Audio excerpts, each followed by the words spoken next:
اے انسان، تو اپنے پروردگار کی طرف پہنچنے تک خوب تکلیف اٹھاتا ہے، پھر تو اس سے جا ملے گا۔ اب جس کا نامہ اعمال اس کے داہنے ہاتھ میں دیا جائے گا، اس سے حساب آسان لیا جائے گا اور وہ اپنے گھر والوں میں خوش خوش واپس آئے گا۔ اور جس کا نامہ اعمال اس کی پیٹھ کے پیچھے سے دیا جائے گا تو وہ موت کو پکارے گا اور دوزخ میں داخل ہوگا۔ وہ اپنے اہل و عیال ہی میں مگن رہتا تھا، وہ تو خیال کرتا تھا کہ اللہ کی طرف لوٹ کر نہ جائے گا، کیوں نہیں؟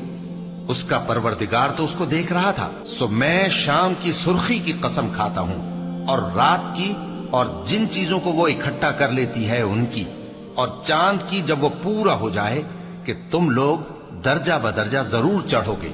تو ان لوگوں کو کیا ہوا ہے کہ ایمان نہیں لاتے؟ اور جب ان کے سامنے قرآن پڑھا جاتا ہے تو سجدہ نہیں کرتے، بلکہ کافر جھٹلائے جاتے ہیں۔